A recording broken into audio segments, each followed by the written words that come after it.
We're in the offices of ProPublica downtown. We're with the editor-in-chief and CEO, Paul Steiger. And you are retiring soon, or is that correct? Well, I'm at the end of this year, I'm going to step back to 3 days a week, and I've got two great people, Steve Engelberg, who will succeed me as editor-in-chief, and Dick Toffel, who will succeed me as president, and they'll be joint CEOs, and I will have a new title, executive chairman, and I'll help where I can, raising money and advising on strategy, but they'll be in charge. So let's back up a little bit and just describe what is a ProPublica, and mention your background with the Wall Street Journal, how you ended up here and so forth. ProPublica is a nonprofit, nonpartisan team of journalists. There are 33 journalists, and we focus on targeting abuse of power and failure to uphold the public interest, and by spotlighting them, we hope to give the public the tools to improve the world. I don't want to get too involved with it, but the business model, as opposed to trying to sell ads in the newspaper like the Wall Street Journal, this is funded by a philanthropy, or? Yes, we're what we have done is we have taken the most expensive part of journalism, investigative reporting or accountability reporting. That's all we do, and so the only way one can make a traditional profit doing that would be to sell it to hedge funds for a very high price, and that would deprive the public of what we discover. So we're providing this service to the public, and that means we need help from philanthropy, big donors and small, to make it work. And investigative reporting is precisely what I read and hear about all the time from traditional journalists. They're concerned that with the loss of the newspapers, we're losing that. And that, I suppose, is why ProPublica, one of the reasons it was founded. Yes, that's exactly right.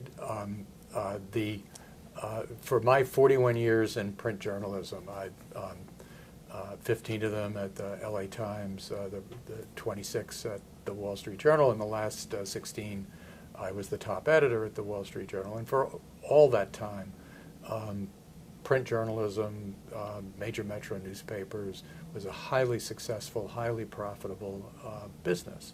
The web destroyed the business model that they had operated under, and while the web has brought lots of great positives, faster information, it's generally free, more detail on almost any topic you want, because it has cut so deeply into the profits and the revenue growth of newspapers and other news organizations, it meant that they've had to reduce their staffs, and the heaviest reduction of staff have come with the most expensive reporting, and that's investigative reporting and foreign reporting.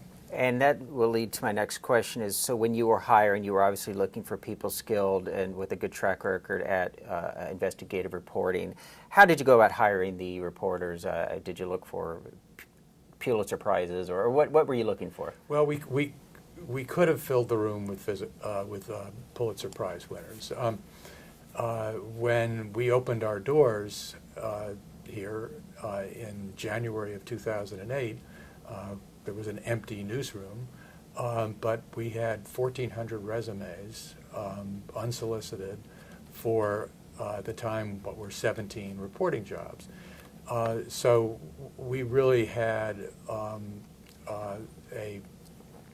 the pick of the crop, but we didn't want to have everybody be the same age and with the sort of the same level of experience. That the notion was that the most experienced folks would train and acculturate younger folks. I wanted a range of ages and a range of experience, because part of our goal was not just to do investigative reporting, it was to carry on the skill sets and the ethical background that allows people to do this reporting. David Weston, a former ABC, was on Charlie Rose the other night and mentioned how the new reporters have to be able to do all forms of media, online, digital, do their own camera work. That's correct. David's a good friend, and he really gets it. Mm-hmm.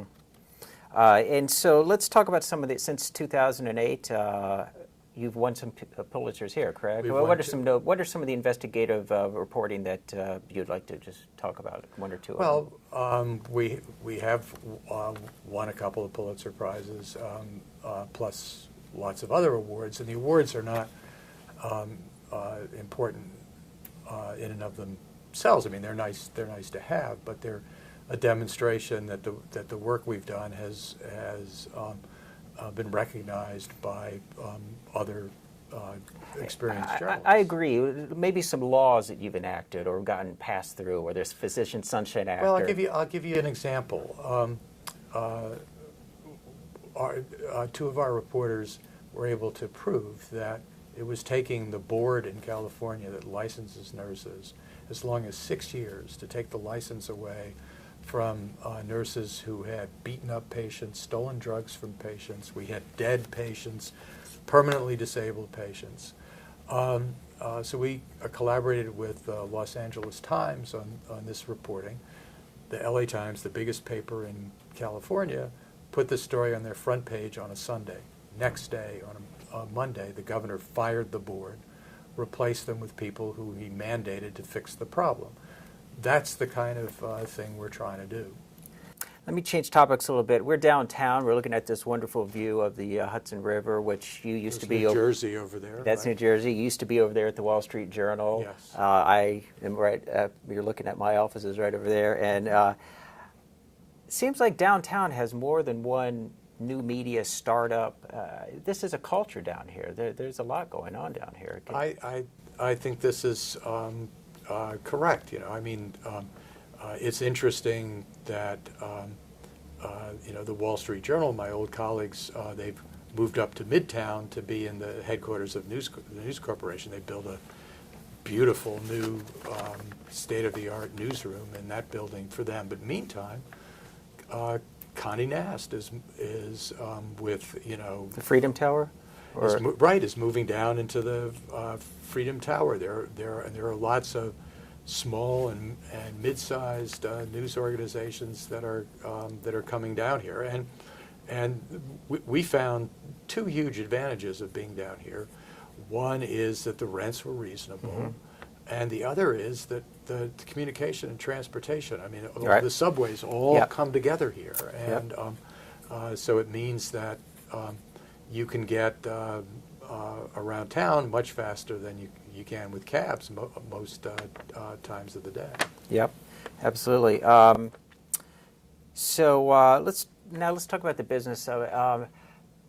New media has tremendous examples like ProPublica and so forth, but monetizing it, it seems to be, and I have personal experience with this, Madison Avenue is still preferring traditional print and television ads, and it's hard to make a profit or a business model that's self-sustaining other than finding a philanthropist to fund you.